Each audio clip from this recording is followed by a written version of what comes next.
Hey guys, am I audible?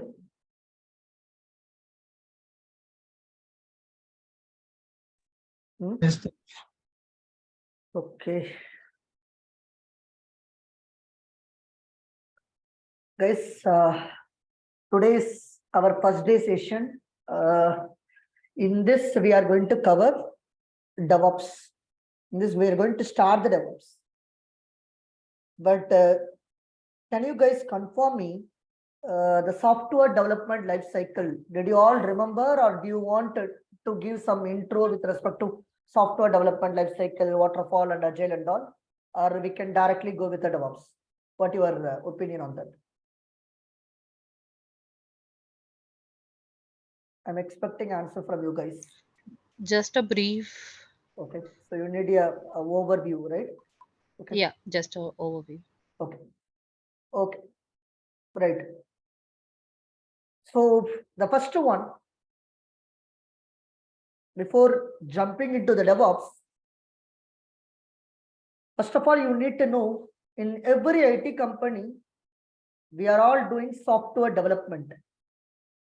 So what is software development? Maybe we can say this is software development life cycle. What is software development life cycle and what is software development? See, as you know, in every IT company, we are doing the software development. When I say software, say Flipkart, Facebook, Amazon, we have a mobile app, we have a web application, everything we can consider as a software or product. IT company, that is, name it as software. So what is software development? We need to start from the requirement collection. We have to collect the customer requirement first. We have to collect the customer requirement. Whatever the requirement that we are collecting, that should be transformed. That should be transformed into a software product. Into a software is nothing but basically we can call it as software development. It is the process of transforming a customer requirement from the client into a complete software product. It is nothing but basically we can call it as software development. We are getting the requirement and we are converting them into the product. That's basically we can call it as software development. So in order to develop a software, we basically follow some process, right? That process, we can call it a software development life cycle. If someone is asking what is software development life cycle, it is the end to end, a process of a creation of software. Process of creation of software is nothing but your software development life cycle, or I can simply say a step-by-step procedure to make the software, to build the software, to make the software is nothing but your software development life cycle. See, there are different steps, guys, with respect to your software development life cycle. The first step is the requirement collection. The second step is the feasibility study. The third step, we can call it as the design. The fourth step is the development. The fifth step is the testing. Sixth step is the deployment or installation. The last step, it is the maintenance phase. So this is software development life cycle. What will happen here? Basically, we will collect the requirement from the client. Who will collect the requirement from the client? The person name is BA. What BA will do? Business analyst. In case of one service-based company, or product owner. In case of a product-based company, what these people will do? They will collect the requirement from the client or customer. They will collect the requirement from the client. Now, feasibility study. What is feasibility study? The BA along with your financial team and the resource team. Resource team means HR, and along with that, maybe some other, maybe a higher authority person, right? Higher authority person. What they will do? They will basically check whether this project can be done or not, whether it is feasible or not, whether it is possible or not. There is a meeting will be conducted under the BA. Now there is a design. Architect is responsible for design. What architect will do?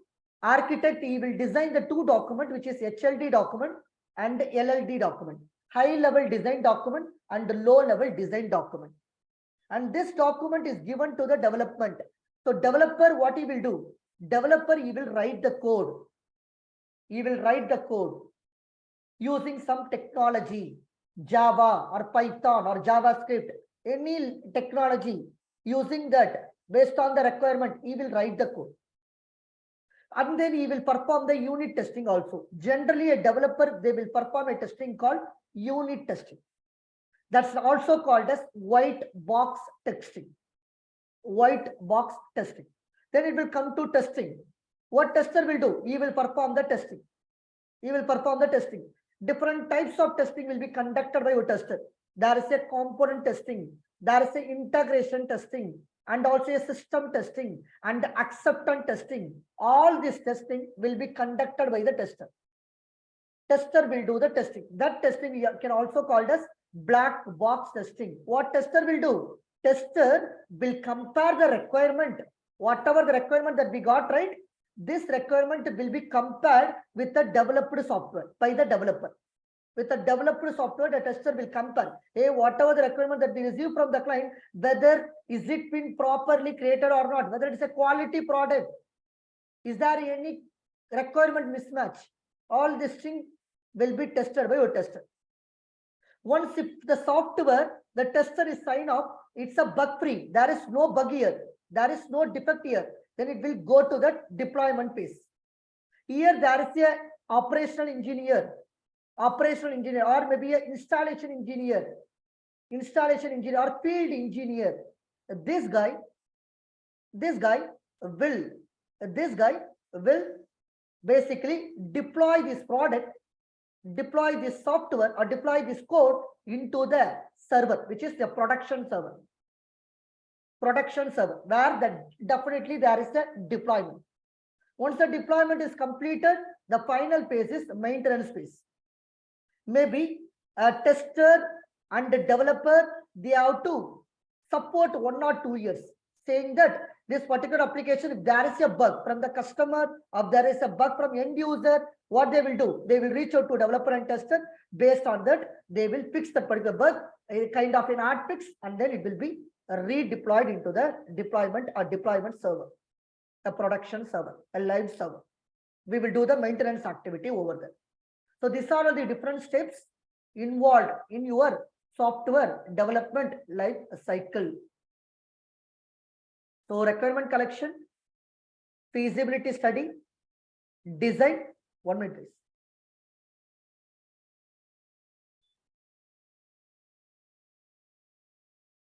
Only 1 minute.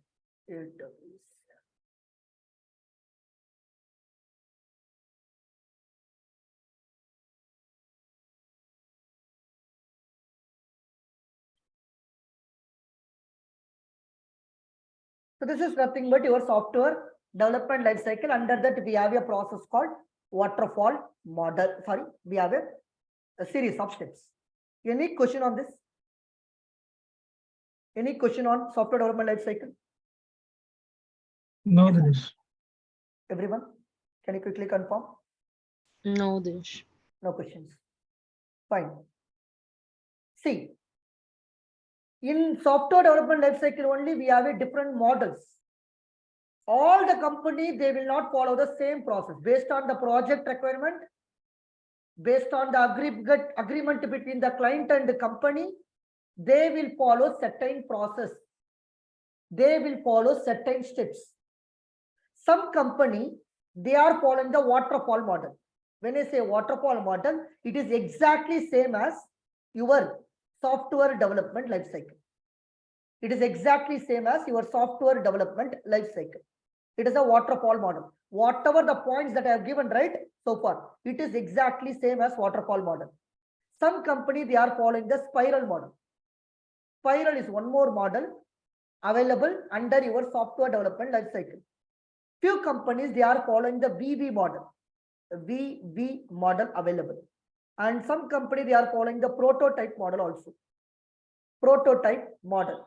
And majority of the company in today's world, they are all following the agile model. Agile software development lifecycle. All these models are under the software development lifecycle. But the way in which we are implementing the process may differ. The way in which we are implementing the process may differ. And I'm not going to talk about this VV and spiral model and all. Today in this in this world, none of the company or majority of the company, they are not following, no one is following this three model, spiral and VV and prototype model and all. Maybe let's strict our discussion with the three model. One is waterfall model and another one is agile model. Maybe we will talk a bit about lean models also. Lean model also. So waterfall model, you already know there is there is a requirement collection, there is a feasibility study, and then we have a design, and then we have a development. It means that coding, and then we have a QA, and then we have a QA. QA means a testing activity we used to perform. Once the testing is completed, there is a phase called deployment, and then finally we have a maintenance phase. So this is the waterfall model, right? Requirement collection, feasibility study, design, coding, testing, deployment, and maintenance.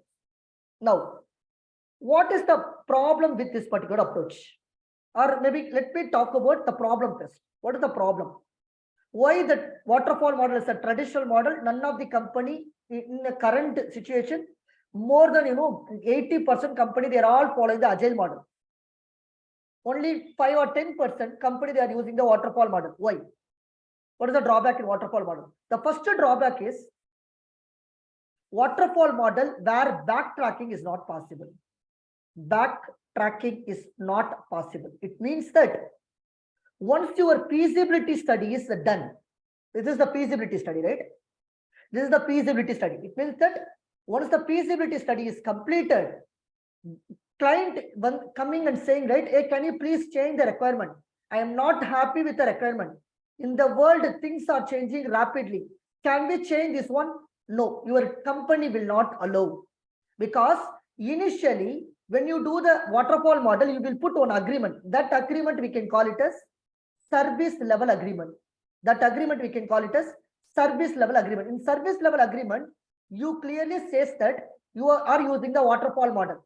In waterfall model, once the feasibility study is completed, then we cannot change the requirement. That's the first drawback, main drawback in your waterfall model. If even your company is asking to change the requirement, we cannot change the requirement with the help of your waterfall model. And it is the one of the sequential model, guys. It is the one of the sequential linear model. When I say sequential linear model, only you can do in the forward direction. You cannot go in the reverse direction. Once the complete requirement collection is completed, then only you can go for feasibility study. Once the complete feasibility study is completed, then only you will have a design. Once the design is completed, coding. Coding is completed, testing. Testing is completed, deployment. Deployment is completed, maintenance. That's it. That's the reason it's a waterfall. Water will fall, right, from higher potential to lower potential. So it is a sequential linear model. There is no backtracking. There is no backtracking. And whenever, if you are thinking like you are going to develop an application, that application is a static application. You don't see much changes. No changes. And the project is a small project. Say for an example, 6 to 8 month project or 3 to 6 month project.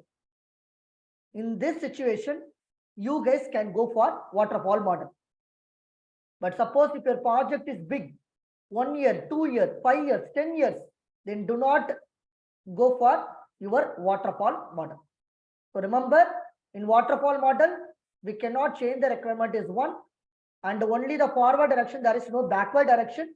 Only if your project is a small project, you guys can go for waterfall model. In another situation, you cannot go with a waterfall model. If your application is very small and your requirement is not at all going to change, then try to go for waterfall model. What will happen, right? Once the company adopted the waterfall model, we don't know, right, when this project will be completed, because it's a step-by-step process. We cannot assure, right, this project will be completed 3 months or 6 months. It is difficult to forecast. In this situation, what will happen? Once the product is ready, you will give it to your client. Maybe client, will not satisfy. Why? Because he is not at all available in this each phase. Initially, once the requirement is collected, that's it. There is no communication, there is no collaboration between the IT company and the client till this deployment is completed. Once it is deployed to the production only, we basically give the software to the client. Maybe client will not happy with the product also. Sometime it will happen. And one more thing, right? Every day we are getting the new updates. Every day we are getting the new feature. Things are changing very rapidly. You are trying to prepare one application for next 6 months. After 6 months, maybe other competitor, other business people, they can provide you more features also. In that case, your client will be unhappy. So that's the pain story behind your waterfall model. But if you are thinking like your application is very static, it is not at all going to change, you are clear with the requirement, yeah, you can go for waterfall model. No issues. Are you clear what is waterfall? Yeah, Dinesh. Now, then what is agile? Why agile comes into the picture? Agile is basically following the same process. Process wise, or when I say process, same maybe iteration I'm talking. Same iteration. Same. Here also we have a requirement collection. Here also we have a feasibility study. Here also we have a design. Only 1 minute, please. I'm getting one call.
Yes, sorry. Yeah, let's continue.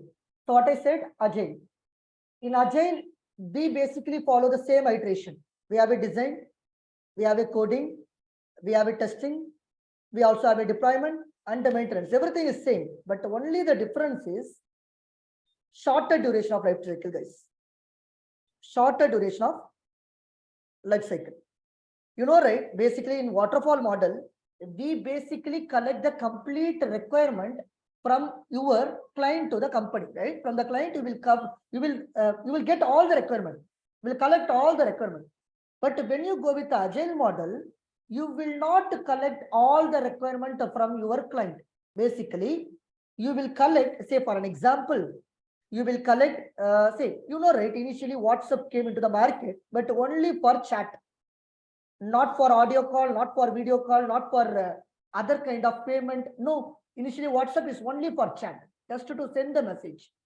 So what will happen? Your client is giving the requirement. Hey, I need one software like a WhatsApp, and I want to send some message. For that, I need this WhatsApp. Then what will happen, right? Only this particular feature, your company will concentrate for shorter duration. Say for an example, like in Agile, we have a term called sprint. In Agile, we have a term called sprint. Sprint means we can call it a time period. Time period in which we will follow entire software development life cycle. Entire software development life cycle. Say for an example, Agile says, hey, you can follow 2 to 4 weeks, or you can go beyond that also. Company to company will vary. Say for an example, the company, they are following a 2-week sprint. 2-week sprint. Then what will happen? In 2-week sprint, we will do all this thing. Requirement collection, feasibility study, design, coding, deployment, maintenance, everything. In shorter duration, we are doing the deployment also. That way customer will be very happy. And customer will give the feedback also, whether are we good with this particular product or not. But in waterfall model, once the complete requirement has been built and it has been deployed, the client may shock. Maybe he is not happy with the product, or he is not happy with the product when it is delivered. We don't know when this product is going to deliver to the client. But if you go with Agile, we are following the sprint-based system. Everything we are following in the form of shorter duration. It is an iterative and incremental approach. It is an iterative and incremental approach. It means that once the 2-week, our job is done, our WhatsApp is ready. Now your client will give the another requirement, saying that, hey, now I need say audio feature. I need an audio feature. Now what will happen again? Again, we will plan it for 2 weeks. There is a sprint duration. We will do the requirement collection. We will do the feasibility study. We will do the design. We will do the testing. We have to do, development, testing. Again, there is a deployment. And then finally, there is a maintenance. Now what will happen? Again, customer will see the product. End user will use the product. And they will tell you whether am I satisfied with the product or not. So this is what happening in the Agile model. So we are building a potential shippable product. Small product, we will prepare it, and that will be delivered to the customer, and we will get the customer feedback, and based on that we will work on in the next sprint. Again, we will work on new feature, or maybe existing feature, or bug fixes, whatever it might be, enhancement also. So it is an iterative and incremental approach. It is not a sequential model like a waterfall model. And if your client in the middle is coming and saying, hey, can you change the requirement? Yeah, Agile will adopt. The developer and tester should adopt, because here we have written only a minimal code, right? As a developer, I have written only a minimal code. As a tester, I have written only a minimal testing. Then I can adopt the changes. I can able to adopt the changes. But in waterfall, we cannot adopt the changes. That's the primary difference between our waterfall and Agile. In Agile, here we are following the shorter duration of life cycle. That's basically, we can call it as a sprint. And we have a different framework to implement that one, like Scrum or Kanban or XP programming and all. And one advantage with the Agile is it is an iterative and incremental process. Iterative refers same, right? Same cycle. Incremental refers adding the feature. In the first sprint, one feature. In the second sprint, we have 2 more features. In the third sprint, we are adding 2 more features. But in all the sprint, the process are same. That is called iterative. Incremental, in every sprint, we are adding the new feature. That's nothing but incremental. Are you clear with what is iterative and incremental approach? Are you clear with iterative and incremental approach? Yes or no? Yes, Dinesh. Yeah, Dinesh. Guys, this is already, I hope it is covered. Is that okay? Yeah, Dinesh. Okay, okay. Sir, That's why just I'm one. giving. Yeah, tell me. Yeah, I have one question, sir. In waterfall model, we can't develop it, right? Once the software is installed, or once it is done, right? Yes, once the product is deployed, Mhm. we cannot change the requirement. Thereby, we cannot do the coding. Okay. But Mhm. your client may take another requirement collection, another feasibility study. For that, they have to do one more agreement. Yeah. Got Say it. for an example, Samuel, I have a product now. Now I'm thinking like I'm going to update this particular product. Then what you guys can do? You go to company, you will talk with the developer and you will talk about the new features and all, and you can put another agreement and you can follow the same step like waterfall, or you will go with the other process also, other models also. Yeah. Got it, sir. Yeah. So in waterfall, like if there is any change, again, new agreement should be done. Something Yes, like that. yes. In a waterfall, we cannot change the requirement. Again, Jaya, initially I said, right, there is the agreement called service level agreement.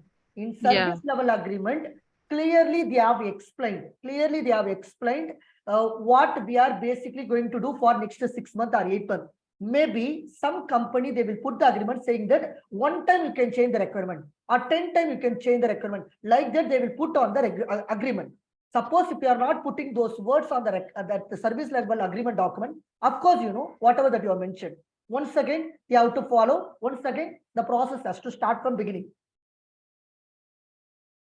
Okay, so that is like closed agreement, and agile is like open agreement where whenever they want Exactly. change, In they can waterfall, do it. there are more documentation.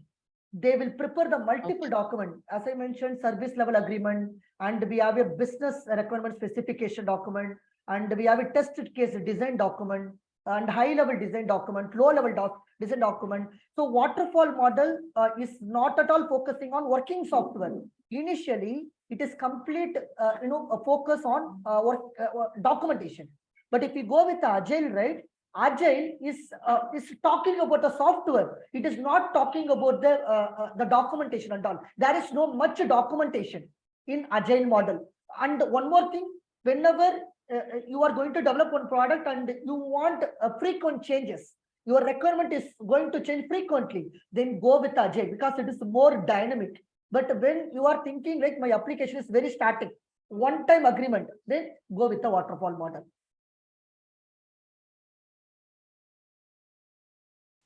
Okay. Did I answer your question? Yes, right? Yeah, Dinesh. Okay. Is there any other question, guys? Difference, waterfall, agile. Guys, I'm just giving an overview. I'm not talking internally. Internally, we already covered. So only the overview. Any question? That's it. Okay. Right. So the next model, which is a lean model, lean model. So what is lean model? See, I will show some picture. It is very simple.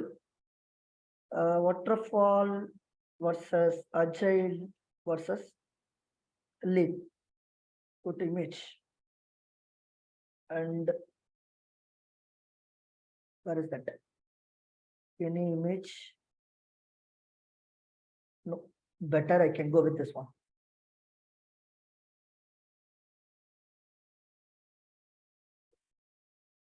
No, 1 minute.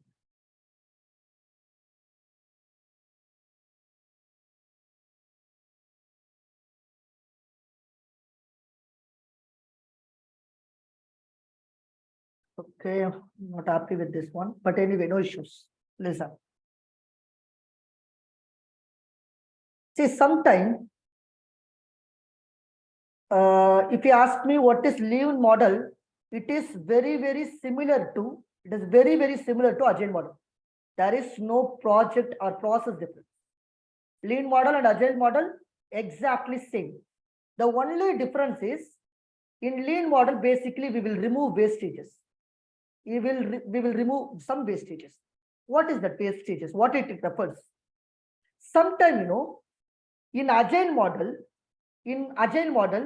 we will complete a feature partially. We will complete the product partially. Say for an example, we will get one feature, but we will complete a partial feature. Remaining feature, we will tell to Scrum Master or product owner saying that I will complete this feature in the next sprint. I will complete this feature, the remaining feature or remaining code. I will do it in the next sprint.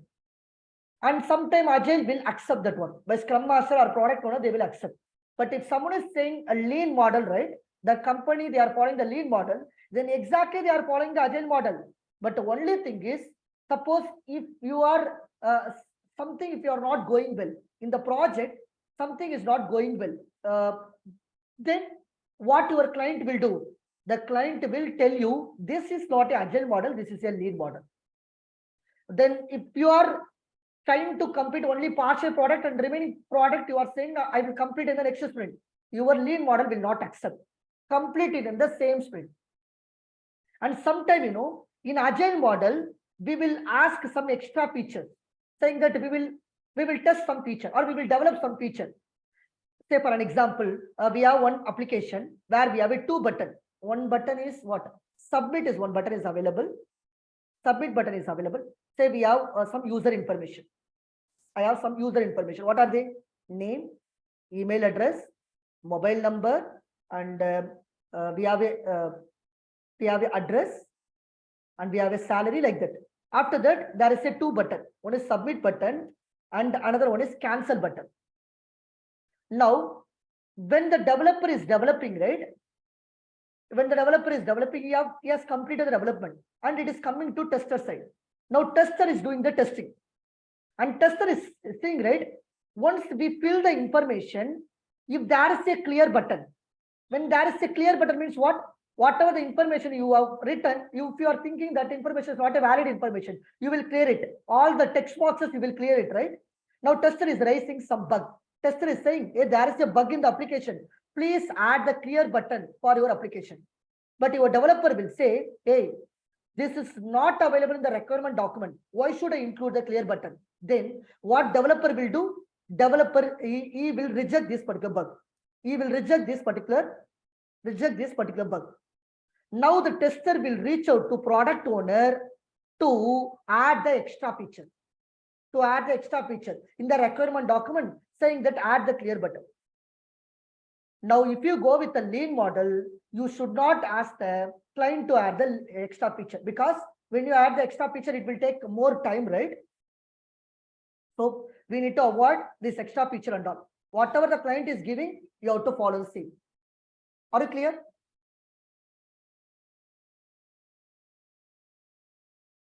Yes, sir. Yeah, Dinesh. Sometime there is a knowledge sharing, guys. Knowledge sharing. Say for an example, you are going to join a new IT company. Maybe the company, they are following the lean model or agile model they are following. Sometime what will happen? One person went right. Maybe the person is dropped their paper and then he left from the company. You are the replacement. Now what the company has to do? They have to give the knowledge transfer. They have to share the knowledge. They have to talk about the domain. They have to talk about the project. They have to talk about the application to you, right? Then only you will understand. Then only you will start work on it. But sometimes what company they will do, they will share you the document. They will share you the videos and all. They will not teach you anything. You have to see only a recording and immediately you have to start the work. Then maybe next 2 days, you have to start the work. Sometimes it will happen in the Agile because Agile is shorter span, right? Thereby, every week we need to release the product to the customer. Then Agile, there is a faster release right here. There is a faster release. So thereby everyone, they will work on some goal. So that's the reason the developer or tester, they don't have a time to provide the knowledge transfer and all. But if you are working under the lean model, definitely if a new employee or new person is coming, if he is asking any question, you have to provide a complete KT, a complete knowledge transfer, you have to give it. That's a lean model. And in some cases, there is a resources. You have a, when I say resources, maybe employee for a particular project, right? So sometimes you will not utilize that particular person, underutilizing. Some people, working hour is 8 hours. They will work only 3 hours. Remaining 5 hours, they don't have any work. It means that underutilization. Maybe you can put the resources into other project, or you can take other person to this particular project, something. The person or the resources is underutilized. And in lean model, your scrum master or product owner has to do the check whether all the resources are engaged, 8 hours or 9 hours, whether it is engaged. They have to check it. Then it means that your product, your agile, same agile process only. But what is happening here? Here there is a complete monitoring. So whatever the negative that you are seeing on that particular project, that will be eliminated because they will conduct the frequent meeting. There is a frequent meeting of your scrum master, product owner, and development team and testing team. Is there any lack in the work? Is there any lag in the knowledge transfer? If the particular resource is not utilized properly, then basically the company will go with the lean model.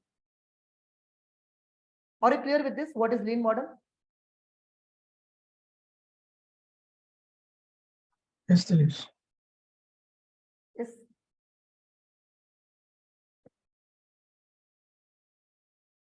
Guys, any question? Sure, just ask. Others? Everyone, can you quickly confirm any question on waterfall, agile versus lean? No questions, Dinesh, from my side. So usually we don't use this lean. Right? No, I don't see lean model in the project, but lean model is available. Okay.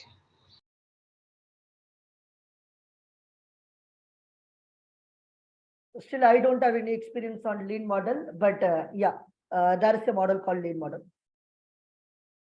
Most of the company today, they're all following the agile model. Agile model and lean model exactly same. Only the thing is we are eliminating the wastages. We are basically amplify the learning, right? So here we are basically build our integrity, right? So that's the lean model. Right. Now, let's summarize the problem with the waterfall model. The development life cycle taking the lot of time to complete.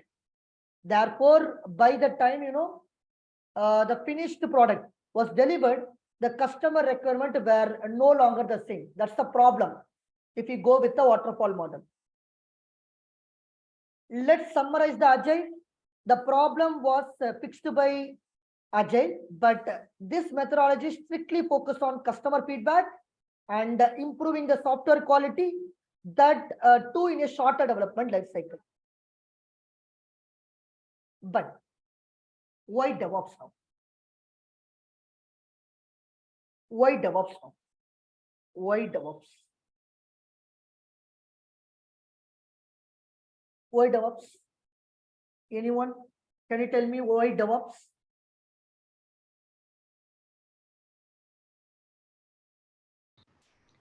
Like everything will be like step by step without wasting the time.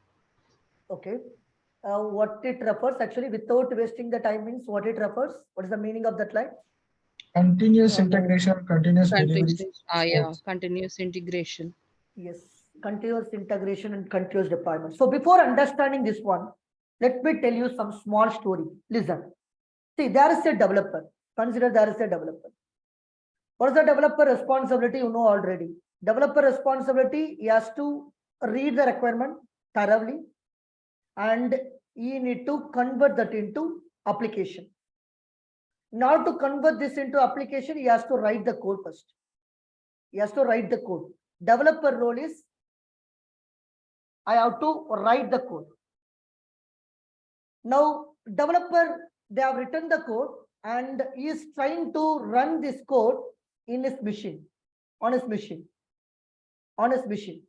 It is perfectly working. Good. He has done the unit testing. It's perfectly working. And there is a tester job. Tester used to perform all the type of testing. Yeah, it is also working. Consider it is also working. Fine. Now, this code, whatever the code he has written, this code should be given to another team. The another team is nothing but operational team. There is another team in IT company, which is nothing but operational team. What this operational team will do, whatever the code he got from the development team, he is trying to install this particular code into his machine, in the operational team machine. Now, what is happening? Suppose, consider there is a scenario, it didn't run. Now, this code is not running. This is where problem starts. There is a blaming. What will happen? Your operational team will reach out to developer is saying that, hey, you have given one code, right? That code I have installed in my machine, but it is not working. The operational team it marked this code as faulty, and it is used to forward this feedback to the developer. But the code is running on developer machine. It is not working on the operational team machine. This will happen in the real-time industry. Maybe 5 years back, 10 years back, in all the IT company, there is a development team and operational team. Developer has to write the code and he has to run his code in his machine. And if it is not working, he will send that code. If it is working, he will send the code to the operational team. Operational team install that particular code in his machine. But if it is not working, there is a fight between the operational team and development team. This leads to lot of conflict between the development team and testing team. Developer will blame the operational team saying that, hey, your machine is not healthy. Maybe that, or you don't know how to install. Operational team again tell, I know, but this machine is working only, but code is faulty. So this is the simple problem happened on your IT industry. To solve this one, they have introduced one term called DevOps. Development plus operations. Are you clear so far? What is the problem between the developer and tester? Yeah, Dinesh. Now, why DevOps? How this problem got fixed in the DevOps? So what is happening in the DevOps? DevOps also, it is a software development life cycle only. As I mentioned, if company, they are following the agile process. They are following the shorter development life cycle, which is called a sprint-based system they are following. Whether it is a waterfall or agile, that's not a matter. Say, consider they are following the agile process. Now, here, what is the important step you ask me? There is a developer role, they will do the coding. Once the coding is completed, there is a tester job. Once the testing is completed, there is a deployment. This is the primary job, right? Coding, testing, and deployment. Now, what DevOps is saying, hey, instead of doing everything in the manual, instead of, the developer has to write the code, and this code should be stored somewhere, and that code used by the tester for is the testing purpose. Finally, that code will be installed on the operational team. Instead of doing everything in the manual way, why can't automation? Can we automate this one? Yes, we can automate. This is where, a name came into the market, which is called DevOps. So whatever the process that we are following the agile, exactly same on DevOps. But what we are going to do here, whatever the workflow that we are following, right, that workflow we are going to automate. Thereby, developer and the operational team, they will not play a blame game. So here we are going to automate the process. automate the entire workflow. So yeah, I can clearly explain that one. But as of now, you remember, automation means, so whatever the process that we are DevOps. following, that we are going to automate. The workflow that we are going to automate. Are you clear? Yes, sir. Yeah.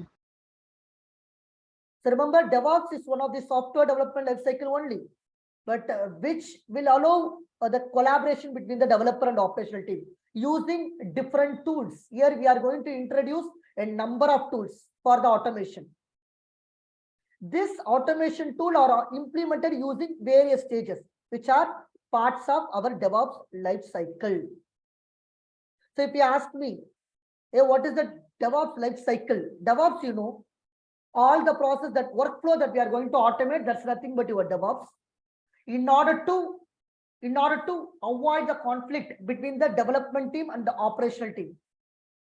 So here we are going to follow certain process. First life cycle is continuous development. The second life cycle, continuous testing. Third phase, continuous deployment. And finally, there is a continuous integration. Continuous integration. And finally, we have a continuous monitoring.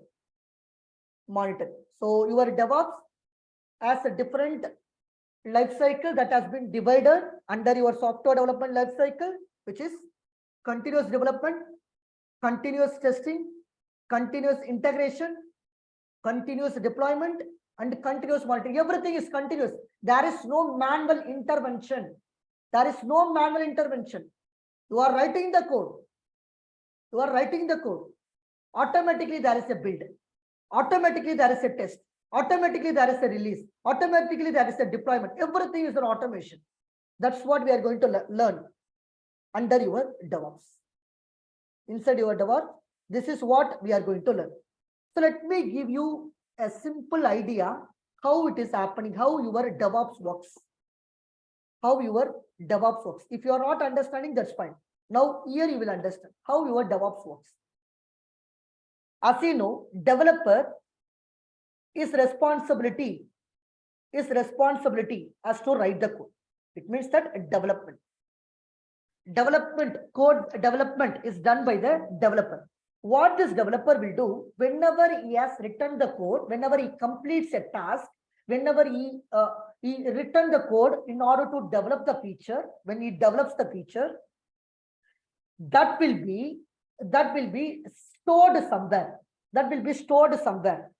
That is nothing but version control system. This is our first topic, guys. Tomorrow, I am going to start a first tool, which is a version control system. It is a kind of drive, guys. You know, right? Google Drive, kind of a drive. Whatever the code has been written, that will be stored somewhere. Or I can say simple, it is a source code management tool.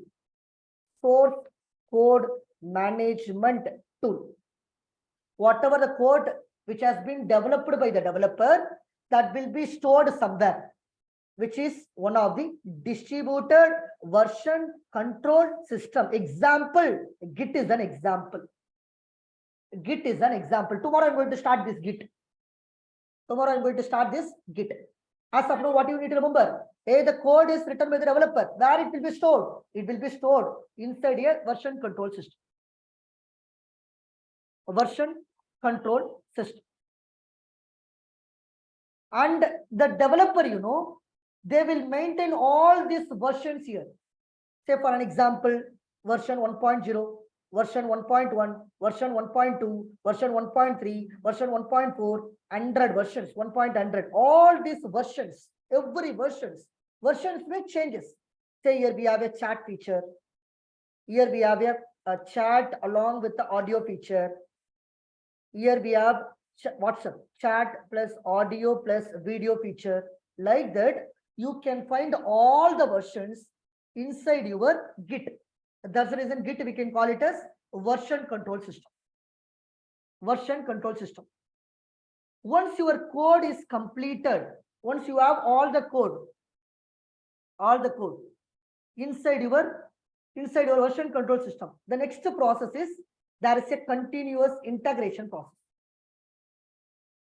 Continuous integration.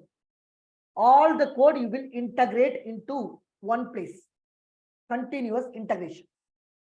This is the continuous integration. There is a branching strategy. Wait for a while. Now, as of now, just remember the word.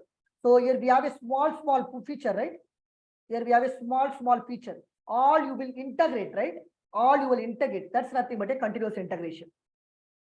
It's like writing all the pieces of code and importing it to somewhere. So something. what is happening, right? In Git, there are different branches are available. So when I say branches, say here we have some feature. Here we have feature. And also we have another branch. Here we have some feature. Here we have some feature. And we have one more branch. Here we have some more feature. Now what you will do, inside the Git itself, you will go to one centralized branch which is called a master. Now inside the master, you can find it all the branch. That is nothing but integration. See here we have a 3 lines of code, right? Here one code, here one code, here one code. But in master, you can see all the piece of code. That is called integration. Getting? Yeah. That is called? No, what I mean to say is like, will they be uploaded to somewhere else or No, same Git. in Git only? Same Git. Okay. Same. Yeah. Now this code, there is a continuous integration is completed. Now what will happen? Your code, right? Your code is available in the Git after the continuous integration. Now this code, whenever now we have a complete code here, complete code after continuous integration or continuous code. Consider continuous integrated code. Integrated code is available in the Git. Now this code will be automatically deployed into different servers. It will be deployed into the different servers. So deployed into different server, that is I'm going to teach you practically. So there is a testing environment. If you have a testing server, say in real time, there is a dev server, there is a testing server, there is a UAT server, there is a SIT server, and we have a prod server, like that, right? Different servers are there. And in different server, automatically your code will be deployed. Automatically code will be deployed. As of now, remember, only one server. That server is nothing but testing server. Testing server. So your code, once the code is integrated into the Git, that will be deployed into one. That will be deployed into server. It is called as what? Continuous deployment. Continuous deployment. Consider like you have a AWS cloud. In AWS cloud, you have created the EC2 instance. That EC2 instance is a testing server. Now your code will be deployed into the EC2 server. Like that you can consider. Like that you can remember. Are you clear? Yes or no? Yes, Yeah. Dinesh. Remember, you have written the code and it is available in the Git now. Now Git is connected with the server, the testing server. So whatever the changes that is available in the Git, it is immediately available in the server also. That's the reason it is called as continuous deployment into the testing server. Now in testing server, who will come into the picture? Tester. In continuous deployment, who will come into the picture? Tester will come into the picture. Now in the testing server, there is a continuous testing. Who will do the testing? Testing will be done by the tester. For the tester will write some automation script. Say for an example, we have one tool in the market which is called Selenium. Is one tool. You don't need to worry about this one. Only name is enough. We have one tool in the market which is called Selenium. Using the Selenium, they will basically test the application. Using a Selenium tool, we can be able to test the application. This is called continuous deployment. Once it deployed into the server, there is a testing. Who is doing the testing? Testing is done by the tester. They have already written the code. That code will run, and it will check whether application is meeting the requirement or not. That's called as a continuous testing. Are you clear what is continuous testing?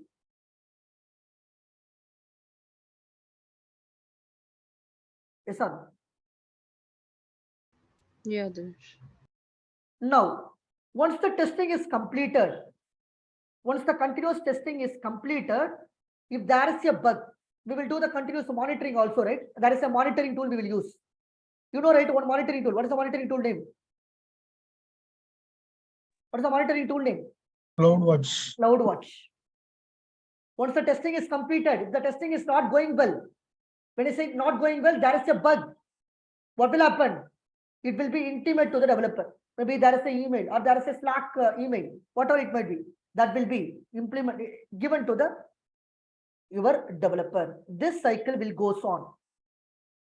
So what is happening? Let me repeat once again. There is a developer. There is a continuous development. Thereby, we will basically store that code into the version control system, which is called a Git. And then every code, whatever that we are getting, which is we are doing the integration, continuous integration. And then after the continuous integration to the Git, same Git, then we are moving this code into the server, testing server. Then testing server, where we will do the continuous testing. And continuous testing, there is a continuous monitoring. Once the continuous monitoring, there is a bug, we will again go to the developer. Again, this cycle will go on. Once again, a developer, they will do the continuous deployment, continuous development, version control, continuous integration, continuous delivery, testing server, continuous testing, continuous monitoring, and there is a once again. Suppose if there is no bug, consider like, so this cycle once again it is going. Once again, this cycle is going. And your monitoring tool is saying there is no bug. Then what will happen? We will release the product to the production server. If there is no bug means, we will release the product to the production server. Guys, this process is continuous. Everything we will automate with the help of different automation tools. You may consider this is the manually I'm not doing. First time I'm going to configure, I'm going to make all the infrastructure. And the next time onwards, once the code is pushed to Git, that's it. The developer job is completed. Automatically there is a integration, there is a deployment, there is a testing, there is a production, live server. Everything is continuous. Here we have a continuous development, continuous integration, continuous deployment, continuous testing, and continuous monitoring also. Everything we are going to automate. How we are going to automate? Let's wait. One by one we will cover, because as of now we don't know what is Git. Git itself we don't know. So first of all, we need to learn tools separately, and then later we have to configure the entire infrastructure we can make. Are you clear? Yes, Dinesh.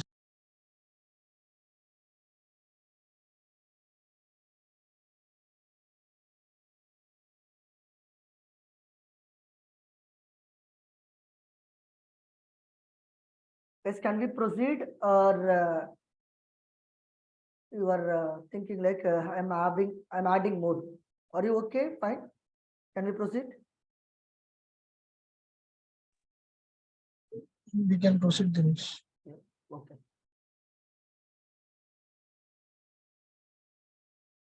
So maybe to add more clear picture, first I will use the word continuous say development. Continuous development. After the requirement collection, feasibility study, there is a coding part. What is continuous means automation. That's a continuous. So in this stage, basically what we are doing, in this stage, we are basically adding the code to the version control system, which is, in our case, either we can go for Git or SVN. But majority of the company, they are using the Git.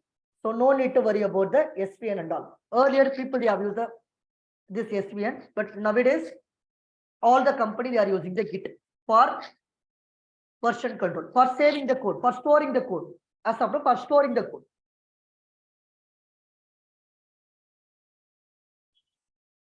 And see guys, now we have a code. Guys, before that, do you know this process? See, basically the developer, they are writing the code. They will write the code. Consider there is a Java file. There is a Java file. Java file extension should be say .java file extension.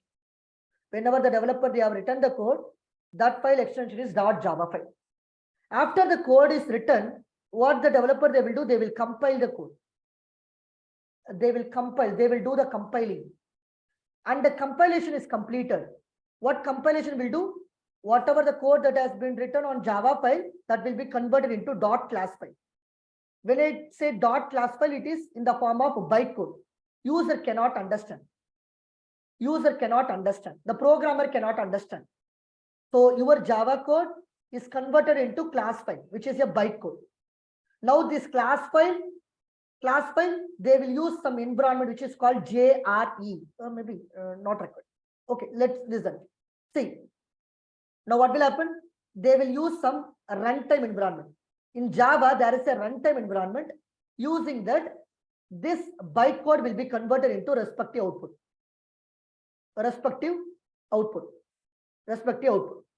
So what I can see, guys, listen, I will tell you. Listen, no issues. And let me take one class. The class name is hello,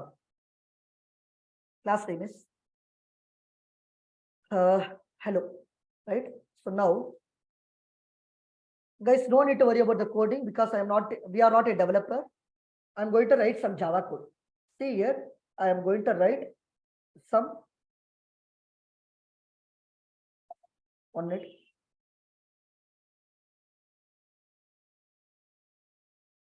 Arguments. Consider this is my Java code. You no need to worry about this Java code. System dot.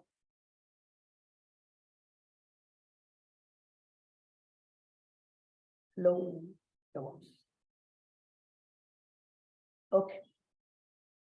So simply I have written this particular code. Yuvraj, can you tell me what is the purpose of this code? Yuvraj, I have written this code. No? Guys, can anyone tell me what this code will do? It will print hello DevOps. Exactly. The simple code. Just to print hello DevOps. That's it. Let me save this file. I can save this file on desktop or not desktop. Maybe I will go with somewhere. Okay, I can go with the downloads folder. And I'm going to save this file. And the file name should be same as class name. Class name is in my case hello, and you have to use the extension called .java. .java is the extension. Just to save this file. Just I have saved this file. Now what I'm going to do, I'm going to open my terminal. I am going to open the terminal. Simply, I'm going to compile this code. How can I compile this code? To compile this code, I have Java. Before that, I need to go to the downloads folder. I will go to the downloads. No, let me close it and open it again. Terminal. Okay. CD change directory downloads / Now I am under the downloads. Now what I'm going to do, I'm going to compile this code. Java C space, what's the file name? File name is hello.java. When you press enter, now can you see, guys? I will show you. Mhm. 1 minute.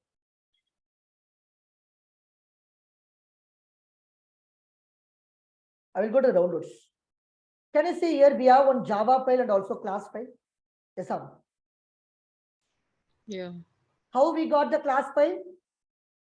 How we got the class file? With the help of a compiler. What compiler is doing? It is converting your Java file into class file. Then it means that this code, if you open, right, no one can able to understand. No one can able to understand. No one can able to understand.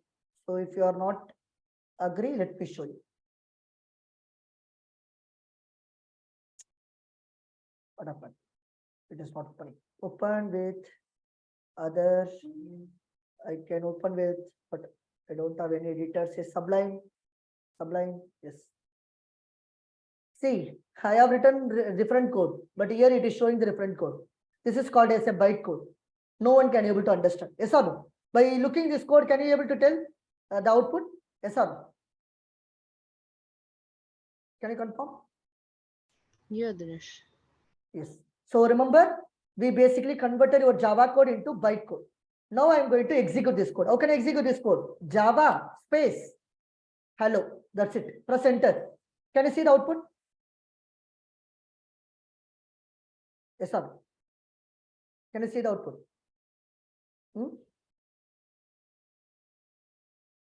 Guys, this is a normal Java principle. This is how Java works. We have to write the code, do the compilation, and there is the execution. There is execution. Now, consider, suppose to develop a product, there is a Java developer. There is a Java developer. He has written 100 Java file. He has written 100 Java file. Now, with the help of a compiler, he has converted 100 Java file into 100 class file. 100 class file. Guys, I have a question now. Suppose if you have a 10 file, guys, and you need to send to someone through the email you are going to send. What you basically will do? If you have a 10 or 100 files, you need to send it to other person through the email. We'll We'll send go the for Java RAR. file. No, what I'm asking, you have 100 documents. That 100 documents you are going to send through email to other person. What you will basically do if you have a more documents? RAR. I will send it as a RAR file. Yes, you will zip it, right? You will zip Zip it and send. Correct. The same Yeah. way, this 100 class file, it is very difficult to deploy it to server. Today is 100 class file. Tomorrow, if there is a 1000 file, it is very difficult to deploy it to server. So that's the reason you basically convert this 100 class file into a single var or jar.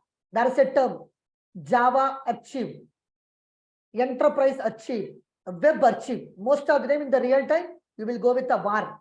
When var means you are converting the 100 class file, you are zipping actually into a single file, which is called a var file. This process, a group of class file you are converting into the var. This process in IT company, they can call it as a build. This process we can call it as a build. Build means building the class file into a single var. Building the class file into the single var, a kind of a zip file. It is called as a var. Under the continuous deployment, the company, they will do the build also. Under the continuous development, the company, they are not only doing the saving the code to the source code management tool, along with that, they are doing the build also using different tools. In the market, we have a Ant, we have a Gradle, and we have a Maven. Like that, we have a many tools in the market. And Maven, Gradle. So using this, they will build, they will do the packaging, the code into some file that can be forwarded to the QA for testing. Are you clear? Are you clear? Yeah, there is. So basically, they do zip and the unzip files are like ANT, Glady, Maven. Basically, they are doing the zipping. They are Yeah. packaging. They are doing the packaging. How they are doing the packaging? With the help of these tools. So to unpack also, they have to use the same Yeah, tools? same. Yes, exactly same. Okay. And most of the time, if you are using the Java, people will go for Maven. Maven is one of the tool name is build automation tool. Maven and Ant and Gradle and all, it is the build automation tool. Are you clear? Yeah, Dinesh. So if someone is asking, hey, in your current project, what is the build tool you are using? You just tell them Maven. If they're asking what is the source code management system or version control system you are using, you just tell them Git. Once again, I will repeat. In your company or in your interview, people are asking, hey, can you tell me what is the source code management tool or version control system you are using? You just tell them Git. What is the build automation tool you are using? You just tell them Maven. Because I am going to cover these two tools, Git and Maven, which is the very famous. So there is a continuous coding, there is a continuous building also under the continuous development.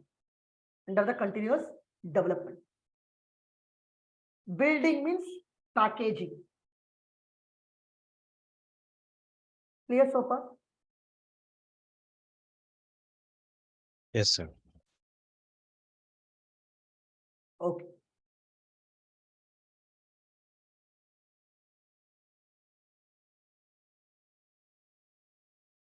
Okay, right.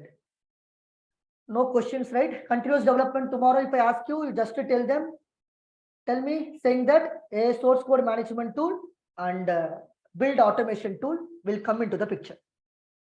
Then continuous integration not required. I will go with the next one. Continuous, as of now not required, continuous integration. I will go with the continuous deployment. Continuous deployment. In this particular stage, already the code is built, right? So now the environment or the application is containerized and is pushed onto the desired server. Basically here, whatever the war file that you have, right, you already built, you already done the build. You have a war file now. You have a war file now. You have a file now. This war file you will deploy into some server. Based on company to company, it will change. Some company they will use the AWS.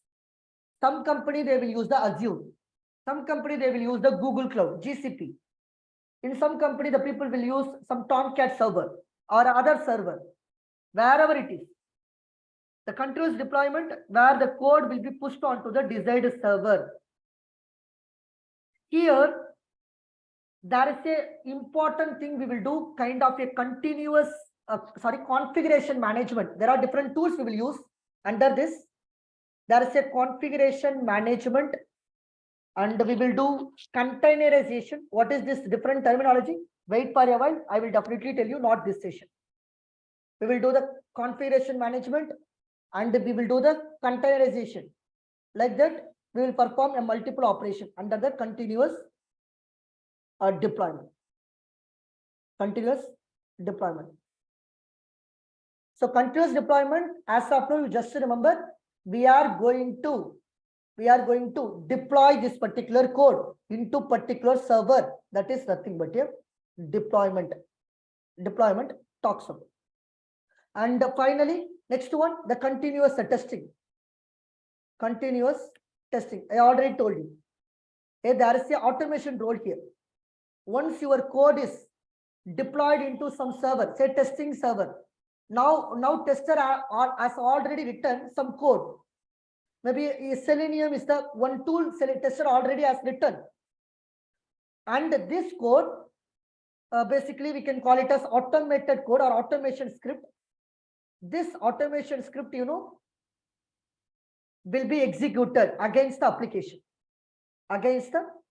To check, is there any bug? To check, is there any defect on your application? If there is an error, the message is sent back to the developer. If the test was success, the message is sent to the production server.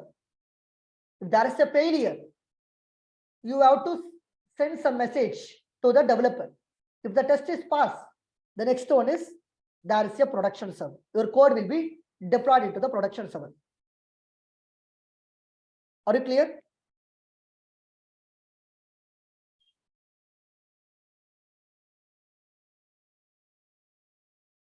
For your information, we are not going to learn the Selenium at all. We are not going to learn the Selenium at all. Only you should be aware of the process. No need to worry about how the developer they are coding, how the tester they are writing the test cases, how the tester are writing the automation script. No need to worry. You are going to automate the workflow. That's it. Your role is automating the workflow.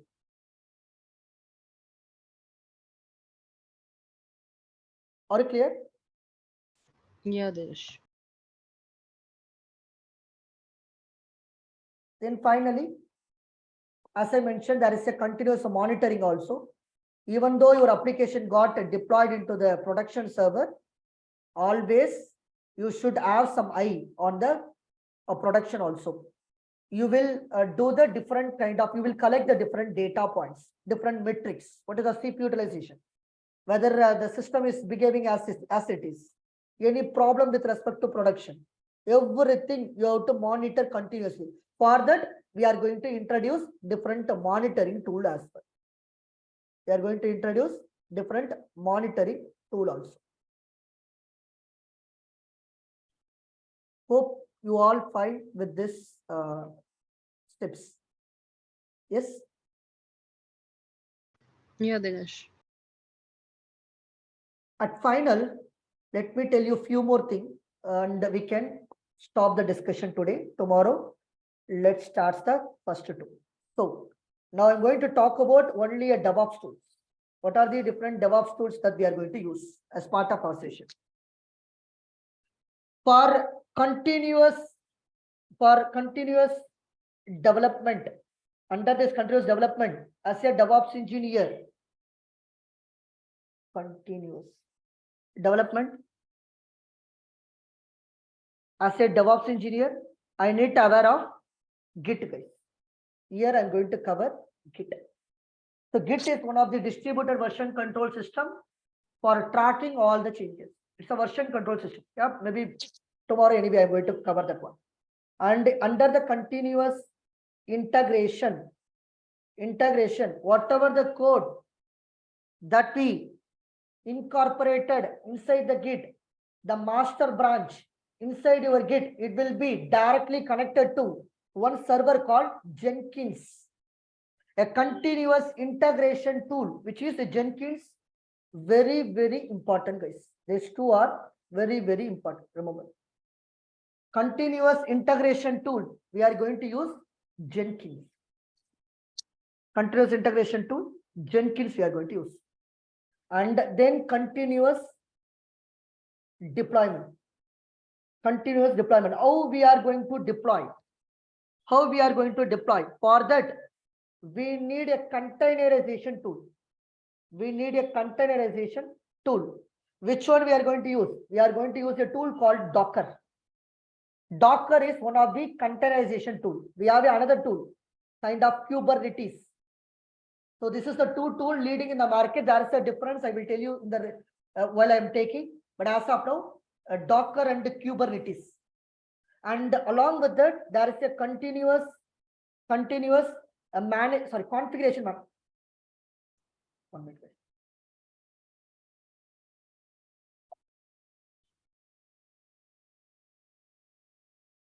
So there is a configuration management also we are going to do here.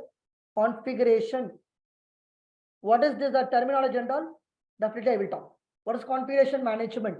Here I am going to talk about Ansible. Ansible is tool available, but apart from this, we have a chip, we have a Puppet, like that we have a many tools. Ansible, chip and Puppet, like that we have a many tools.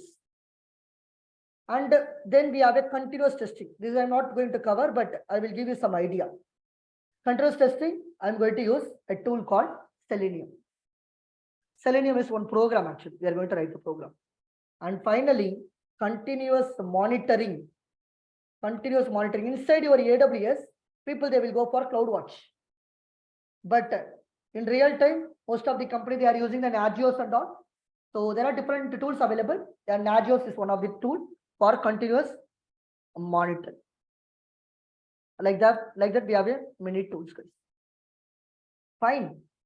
So everything is told. This session is purely based on tools. How AWS based on services. Here we are going to cover different tools. If you are good in this particular tools, you can easily crack the interview and you can able to work on in the IT.